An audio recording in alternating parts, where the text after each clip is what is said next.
Hello friends, नमस्कार। मु आपनकु परिकी दुनिया को स्वागत करुछि। आज आमे प्रस्तुत करिबा अंडा आलू तरकारी। आपण घरोई सामग्री को नै तरकारी को प्रस्तुत करि परिबे। चलंतु आवश्यक सामग्री गुडी को देखिनेबा। आवश्यक अनुसार रिफाइन तेल 3टी सुखिला लंका, 2टी तेजपत्र, भृसंग पत्र, 2टी कटा पियाज, 2 चमच अदा रसुन पेस्ट, 1 चमच कसूरी मेथी, 1 चमच लंका गुंड, 1 चमच हलदी गुंड, 1 चमच चिकेन मसला, 1 चमच जीरा गुंड, 1 चमच धनिया गुंड, आधा चमच दालचीनी गुंड, आधा चमच अनासी फूल गुंड, 2टा कटा टमाटो, 3टी सिझा आलू, 10टी सिझा अंडा, अल्प चीनी, स्वाद अनुसार लुण।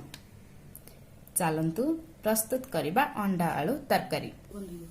देखंतु तेल गरम हे आसिलानी। आमे बे अंडा को तेल रे फ्राई करिबा।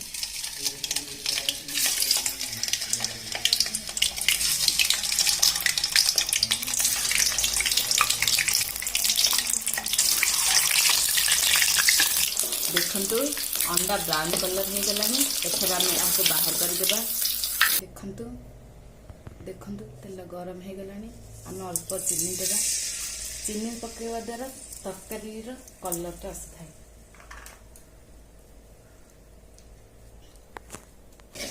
एरा को लगो निलो का पकेवा। तेजपत्र पकेवा। तापरे पियाज पके भाजी नेबा। ना एथिरे भृसंग पत्र नेबा।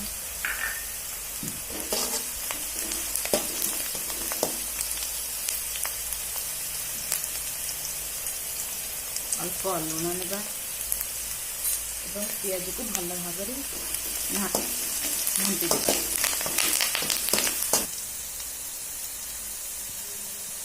पियाज ब्राउन कलर हो आसिलानी। एथिरे आमे अदा रसुन पेस्ट नेबा।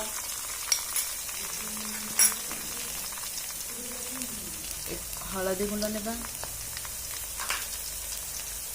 लंका गुंड नेबा, चिकेन मसला नेबा, जीरा पाउडर नेबा, धनिया पाउडर नेबा, दालचीनी गुंड नेबा, अनासी फूल गुंड नेबा एवं यह को भल भाव गोलई नेबा।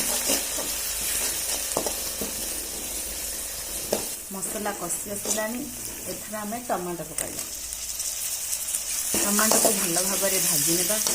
देखंतु टमाटो भल भाव भाजी हो गलानी। एथिरे आमे आलू पकाइबा एवं आलू को मसला रे भल भाव कषि नेबा।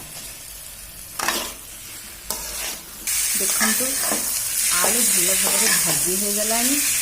एथिरे मु आगर गरम कर रखिबा पानी को दे देबी।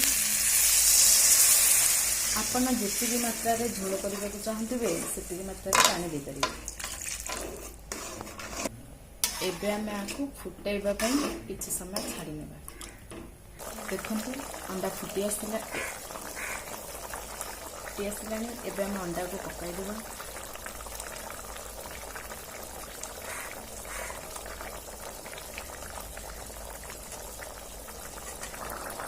देखंतु तरकारी हमर हे आसिलानी। एबे आमे स्वाद अनुसार लुण देबा एवं आगर को भाजी की रखिबा कसूरी मेथी को एथिरे पकाई दी। लुण पड़ी गलानी। एबे एहा को आमे 2 मिनिट फुटै देबा। मिनिट हे गलानी। एबे आमे गैस ऑफ कर देबा।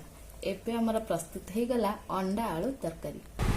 देखंतु एबे प्रस्तुत हे गला अंडा आलू तरकारी।